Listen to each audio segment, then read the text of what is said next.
এই পাঁচচরের এই জায়গায় একজন বড় হিন্দু জমিদার ছিল, যার নাম ছিল কালীকাঞ্চলাল। সেই কালীকাঞ্চলাল ভরা দুপুরে তিনি বসে আছেন উঠানের মধ্যে। তার জামাই কলকাতা থেকে এখানে বেড়াইতে আসছেন। বেড়াইতে এসে কালীকাঞ্চলালের সাথে সে ভরা দুপুরে বাহিরের উঠানে বসে গল্প করছেন। সামনে দিয়ে একজন বৃদ্ধ বাবা, আর সাথে একটা বৃদ্ধ বাবার সেই কলিজা টুকরা মেয়ে বাবার হাত ধরে শ্বশুর বাড়ির থেকে বাপের বাড়ি যাচ্ছে। কিন্তু সেই বোনের পেটটা একটু উঁচু ছিল, কারণ সেই বোন ছিল প্রেগনেন্ট। কালীকাঞ্চলালের জামাই ভরা দুপুরে উঠানে বসে তার জামাইয়ের কাছে আবদার করলো, শ্বশুর মশাই, আপনার কাছে আমি একটা জিনিস চাই, একটি আবদার করতে চাই, আপনি কি সেই আবদারটুকু আমার রাখবেন? জামাই বলে, কালীকাঞ্চলাল বলল, জামাই আপনি কি আবদার করতে চান বলেন, আপনার সে আবদার আমি পূরণ করব। সেই কলকাতা থেকে আগত কালীকাঞ্চলালের জামাই ভরা দুপুরে উঠানে বসে মুসলমানের সেই বোনের দিকে তাকিয়ে তার শ্বশুরকে আবদার করেছে, আমি দেখতে চাই মুসলমানের পেটে বাচ্চা কিভাবে থাকে। আমি সত্য ইতিহাস বলছি, বানানো কোনো কথা বলছি না। কথাগুলো মনে রাখবেন, ইতিহাস এজন্য জানতে হয় কারণ সেই ইতিহাসগুলো আমাদেরকে আবার জাগ্রত করবে। এজন্য আবার সেই নতুন করে ইতিহাসগুলো আপনাদের জানা দরকার। কালীকাঞ্চলাল জামাই আবদার রাখতে গিয়ে বাবাকে এক গাছের ভিতরে বেঁধেছে, তার মেয়েকে আরেক গাছের ভিতরে বেঁধেছে। এবার কালীকাঞ্চলালের জামাইকে পুরস্কার দেওয়ার জন্য, মুসলমানের পেটে বাচ্চা কিভাবে থাকে সেটা দেখানোর জন্য সেই ভরা দুপুরে গাছে বেঁধে সেই বোনের পেট ধরে তাকে দেখানো হয়েছে, দেখো মুসলমানের পেটে বাচ্চা কিভাবে থাকে। এই সিন হওয়ার পরে সেই বৃদ্ধ বাবা ওখান থেকে ছাড় পাওয়ার পরে পীর মোস্তারউদ্দিন আহমদ দুদুমিয়া রহমতুল্লাহ আলাইহি হাজী শরীয়তুল্লাহর ছেলের কাছে গিয়ে বলল, আজ নিজের সন্তানকে নিজের সামনে হত্যা করেছে, আমাকে এক কাছে বেঁধে আরেক কাছে আমার মেয়েকে উলঙ্গ করেছে, শুধু উলঙ্গ করে নাই, আমার মেয়ের পেট ফেলে দেখানো হয়েছে মুসলমানের পেটে কেমনে বাচ্চা থাকে দেখো। আজ এটা হয়েছে একমাত্র আপনার বাবা হাজী শরীয়তুল্লাহর জন্য, কারণ তার হাত ধরেছে ইসলাম কবুল করেছিলাম, তার হাত ধরে আল্লাহর দ্বীনের পথে এসেছিলাম, আর সেটার জন্য আমার নিজের মেয়েকে আমার সামনে হত্যা করেছে। এই কথা শুনে পীর মোস্তারউদ্দিন আহমদ দুদুমিয়া রহমতুল্লাহ আলাইহি আর এক বিন্দু পরিমাণ বসে থাকলেন না, দাঁড়িয়ে তিনি চিৎকার করে বাংলার প্রতিটা ফরাইশি আন্দোলনের ৮০,০০০ লাঠিয়াল বাহিনীকে ডাক দিয়ে বলল, আমাদের আর বসে থাকার সময় নাই, আমার মুসলমান বোনের পেট ফেলে দেখানো হয়েছে মুসলমানের পেটে বাচ্চা কিভাবে থাকে। এই ৮০,০০০ লাঠিয়াল বাহিনী তোমরা শুনে নাও, হত্যার বদলে হত্যা হবে, হত্যার বদলে হত্যা হবে, এক বিন্দু পরিমাণ ছাড় দেওয়া হবে না। মেরে দোস্ত, হিন্দুরা খবর পেয়ে গেল, চারপাশ থেকে হিন্দুদের মাটি থেকে সমস্ত স্বর্ণ সমস্ত সম্পদ উঠানো হয়েছে। ঘোষণা দেওয়া হয়েছে, ও দুদুমিয়া, তুমি এবং তোমার ফরাইজি কর্মীদের উপরে সোনার বৃষ্টি বর্ষণ করা হবে, তোমরা আমাদের কিছু করো না। দুদুমিয়া চিৎকার করে বলেছে, স্বর্ণ দিয়ে জমি কিনা যাবে, গরু ছাগল কিনা যাবে, কিন্তু স্বর্ণের বৃষ্টি দিয়ে দুদুমিয়াকে কিনা যাবে না। সেদিন দুদুমিয়া রহমতুল্লাহ আলাইহি এই কালীকাঞ্চলালকে এখান থেকে ধরে আপনার ইতিহাস দেখবেন, সেই কুয়াকাটার চর চাপলিতে নিয়ে সেইখানে হত্যার বদলে তাকে হত্যা করে মাটির নিচে পুঁতে রেখেছিল। ব্রিটিশ পুলিশ জিজ্ঞাসা করেছে, আপনি মানুষ হত্যা করেছেন? দুদুমিয়া বলেছে, আমি মানুষ হত্যা করি নাই, আমি শুয়োর হত্যা করেছি।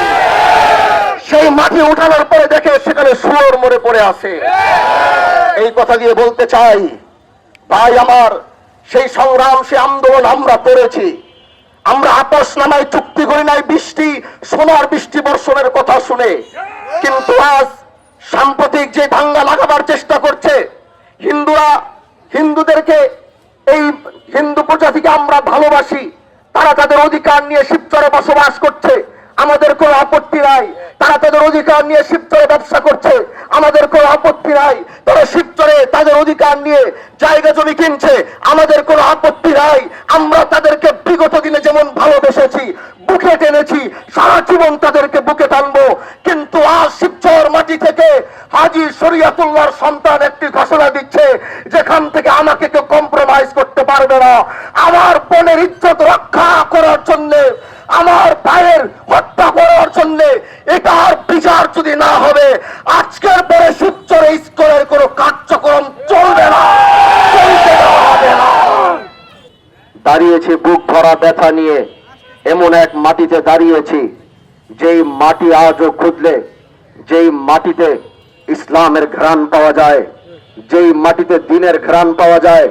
আর এই মাটিকে ইসলামের জন্যে, দ্বীনের জন্যে, এই মাটিকে পূর্ব করার জন্যে আমাদের বংশ হাজী শরীয়তুল্লাহ রহমাতুল্লাহ আলাই থেকে শুরু করে, হযরতে শাহজালাল শাহপুরান থেকে শুরু করে ভারতবর্ষের বড় বড় আলেমরা জীবন দিয়েছে, রক্ত দিয়েছে। এজন্য নয় যে ইসকনের সদস্যরা আমার মুসলমান ভাই বোনদেরকে প্রেগনেন্ট করে তাদেরকে জাতির সামনে ইসলামকে কলঙ্কিত করবে। ভাই আমার, আমি এত বেশি কথা বলতে জানি না, আমি কথা কম বলি, আমি কাজ করার চেষ্টা করি বেশি। আমি কথা বলবো, সেই কথা যদি রাখতে না পারি তাহলে সেই কথা বলেই বা লাভ কি? এই জন্য আমি বেশি লম্বা কথা, দীর্ঘ কথা আমি বলবো না। আমি একটা বিষয় স্মরণ করিয়ে দিতে চাই। আপনারা জানেন পীর মোহসেন উদ্দিন আহমদ দুদুমিয়া রহমাতুল্লাহ আলাই, আমার বংশে দুইজন দুদুমিয়া ছিলেন। একজন ছিলেন হাজী শরীয়তুল্লাহর ছেলে দুদুমিয়া, আরেকজন ছিলেন যেখানে যারা আপনারা দেখেছেন আমার দাদা পীর মোহসেন উদ্দিন আহমদ দুদুমিয়া রহমাতুল্লাহ আলাই। তার একটি কথা আমি বলে আমার আলোচনা আমি শেষ করব। এই পাঁচচরের এই জায়গায় একজন বড় হিন্দু জমিদার ছিল, যার নাম ছিল কালীকাঞ্চলাল। সেই কালীকাঞ্চলাল ভরা দুপুরে তিনি বসে আছেন উঠানের মধ্যে। তার জামাই কলকাতা থেকে এখানে বেড়াইতে আসছেন। বেড়াইতে এসে কালীকাঞ্চলালের সাথে সে ভরা দুপুরে বাহিরের উঠানে বসে গল্প করছেন। সামনে দিয়ে একজন বৃদ্ধ বাবা, আর সাথে একটা বৃদ্ধ বাবার সেই কলিজা টুকরা মেয়ে বাবার হাত ধরে শ্বশুর বাড়ির থেকে বাপের বাড়ি যাচ্ছে। কিন্তু সেই বোনের পেটটা একটু উঁচু ছিল, কারণ সেই বোন ছিল প্রেগনেন্ট। কালীকাঞ্চলালের জামাই ভরা দুপুরে উঠানে বসে তার জামাইয়ের কাছে আবদার করলো, শ্বশুর মশাই আপনার কাছে আমি একটা জিনিস চাই, একটি আবদার করতে চাই, আপনি কি সেই আবদারটুকু আমার রাখবেন? জামাই বলে, কালীকাঞ্চলাল বলল, জামাই আপনি কি আবদার করতে চান বলেন, আপনার সে আবদার আমি পূরণ করব। সেই কলকাতা থেকে আগত কালীকাঞ্চলালের জামাই ভরা দুপুরে উঠানে বসে মুসলমানের সেই বোনের দিকে তাকিয়ে তার শ্বশুরকে আবদার করেছে, আমি দেখতে চাই মুসলমানের পেটে বাচ্চা কিভাবে থাকে। আমি সত্য ইতিহাস বলছি, বানানো কোনো কথা বলছি না। কথাগুলো মনে রাখবেন, ইতিহাস এজন্য জানতে হয় কারণ সেই ইতিহাসগুলো আমাদেরকে আবার জাগ্রত করবে। এজন্য আবার সেই নতুন করে ইতিহাসগুলো আপনাদের জানা দরকার। কালীকাঞ্চলাল জামাই আবদার রাখতে গিয়ে বাবাকে এক গাছের ভিতরে বেঁধেছে, তার মেয়েকে আরেক গাছের ভিতরে বেঁধেছে। এবার কালীকাঞ্চলালের জামাইকে পুরস্কার দেওয়ার জন্য, মুসলমানের পেটে বাচ্চা কিভাবে থাকে সেটা দেখানোর জন্য সেই ভরা দুপুরে গাছে বেঁধে সেই বোনের পেট ফেরে তাকে দেখানো হয়েছে, দেখো মুসলমানের পেটে বাচ্চা কিভাবে থাকে। এই সিন হওয়ার পরে সেই বৃদ্ধ বাবা ওখান থেকে ছাড় পাওয়ার পরে পীর মোহসেন উদ্দিন আহমদ দুদুমিয়া রহমাতুল্লাহ আলাই হাজী শরীয়তুল্লাহর ছেলের কাছে গিয়ে বলল, আজ নিজের সন্তানকে নিজের সামনে হত্যা করেছে, আমাকে এক গাছে বেঁধে আরেক গাছে আমার মেয়েকে উলঙ্গ করেছে। শুধু উলঙ্গ করে নাই, আমার মেয়ের পেট ফেরে দেখানো হয়েছে মুসলমানের পেটে কেমনে বাচ্চা থাকে দেখো। আজ এটা হয়েছে একমাত্র আপনার বাবা হাজী শরীয়তুল্লাহর জন্য, কারণ তার হাত ধরেছে ইসলাম কবুল করেছিলাম, তার হাত ধরে আল্লাহর দ্বীনের পথে এসেছিলাম, আর সেটার জন্য আমার নিজের মেয়েকে আমার সামনে হত্যা করেছে। এই কথা শুনে পীর মোহসেন উদ্দিন আহমদ দুদুমিয়া রহমাতুল্লাহ আলাই আর এক বিন্দু পরিমাণ বসে থাকলেন না, দাঁড়িয়ে তিনি চিৎকার করে বাংলার প্রতিটা ফরাইশি আন্দোলনের ৮০,০০০ লাঠিয়াল বাহিনীকে ডাক দিয়ে বলল, আমাদের আর বসে থাকার সময় নাই। আমার মুসলমান বোনের পেট ফেলে দেখানো হয়েছে মুসলমানের পেটে বাচ্চা কিভাবে থাকে। এই ৮০,০০০ লাঠিয়াল বাহিনী তোমরা শুনে নাও, হত্যার বদলে হত্যা হবে, হত্যার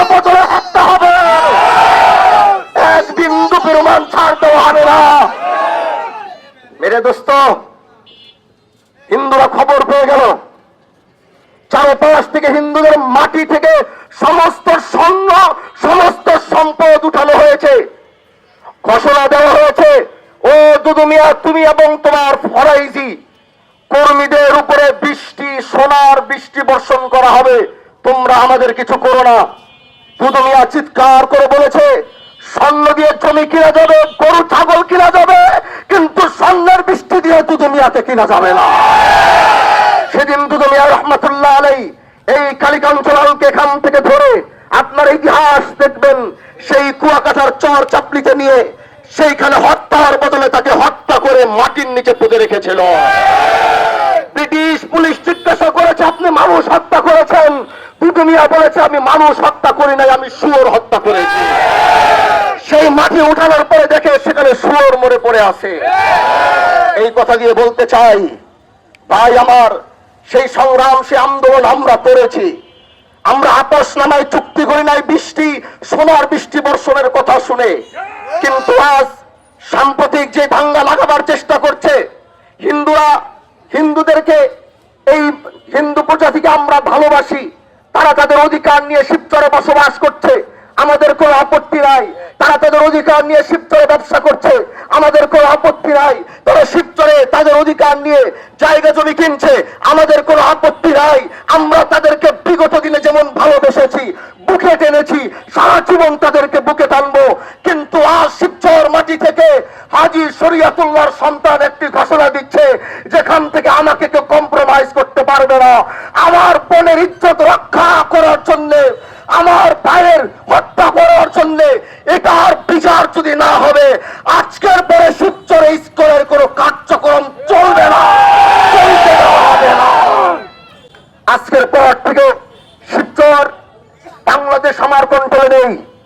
যদি গোটা বাংলা আমার কন্ট্রোলে থাকতো, তাহলে আমি গোটা বাংলায় ঘোষণা দিতাম, উগ্রবাদী সংগঠন ইসকন তার অধিকার নিয়ে দেশে থাকতে পারবে না, ইসকন তার অধিকার নিয়ে চলতে পারবে না। তার এই দেশে থাকবে, ভালোবাসবে ভারতকে, তাহলে ভারতের বর্ডার তোমাদের জন্য খোলা, চলে যাও, বাংলায় থাকার তোমাদের অধিকার নাই। এজন্য ভাই আমার বোনের ইজ্জত, আমি আমার কোচ পড়ুয়া সেই ছোট্ট কিশোরী বোনদেরকে বলতে চাই, তোমাদের বয়স 15, 16, 17, এই বয়সে 18 বছরের যুবক, 18 বছরের যুবতীরা, তারা এই বয়সে একটু ইমোশনাল বেশি হয়। আমরা এই সংবাদ আজ থেকে আরো বছর খানিক আগে শুনেছি। আমাকে বারবার বলেছে, হুজুর, বিভিন্ন কলেজে, বিভিন্ন স্কুলে এই সংগঠনের লোকেরা বাচ্চাদেরকে ভালোবাসার প্রভাব দেখিয়ে তারা মুসলমানের সন্তানদেরকে ধর্ষণ করছে, আবার সেটার ভিতরে তারা বাচ্চা পয়দা করছে। এ দোস্ত আমার, এ ছোট ছোট কিশোরী বোনরা আমার, তোমাদেরকে বলতে চাই, তোমাদেরকে একটা কথা বলতে চাই, তোমরা এই অপকর্ম করো না, তোমার এই অপকর্মের সাথে তোমরা জড়িত হও না, তোমরা সোচ্চার হও, তোমরা সোচ্চার হও। ইসলাম আমাদেরকে সম্মান দিয়েছে, ইসলাম মা বোনদেরকে সম্মান দিয়েছে, ইসলাম মা বোনদেরকে মাথার তাজ বানিয়েছে। এজন্য আমি বলতে চাই, আজকের পর থেকে সারা বাংলাদেশ আমার কন্ট্রোলে নাই। কিন্তু আমি হানজালা শিবচরের মাটিতে দাঁড়িয়ে, শিবচরের গণমানুষকে নিয়ে, শিবচরের তাওহীদের জনতাকে নিয়ে, শিবচরের সাধারণ হিন্দু ভাইদেরকে নিয়েও আমরা ইসকনের বিরুদ্ধে সংগ্রাম করব। আমার বিশ্বাস, হিন্দু ভাইরা, অনেক হিন্দু ভাইদেরকে দেখেছি যারা ইসকনকে সমর্থন করে না, অনেক হিন্দু ভাইয়ের কথা শুনেছি তারা ইসকনকে সমর্থন করে না।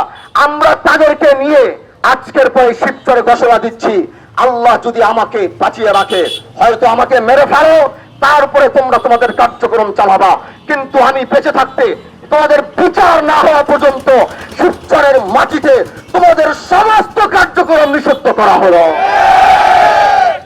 পারবো তো ইনশাআল্লাহ? বলেন পারবো তো ইনশাআল্লাহ? মেরে দোস্ত, ভারত বারবার ট্রাম্প কার্ড খেলছে, দেশের পরিস্থিতি বারবার নষ্ট করার চেষ্টা করছে। আমরা আমাদের দেশের পরিস্থিতি নষ্ট হতে দিব না। আমাদের এই দেশ, আমাদের এই মাটি, আমাদের ইঞ্চি ইঞ্চি মাটি আমরা রক্ত দিয়ে স্বাধীন করেছি। আমাদের স্বাধীনতা ওয়াশিংটন আমাদের স্বাধীনতা নিয়ে ছিনিমিনি করতে পারবে না, ভারতের দিল্লিও পারবে না ইনশাআল্লাহ।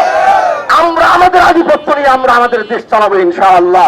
আজকে আমরা মাত্র একদিনের, গতকালকে সিদ্ধান্ত নিয়েছি, আজকে প্রোগ্রাম করেছি, তাও অনেকে সাড়া দিয়েছেন, সারা রাত কারেন্ট ছিল না।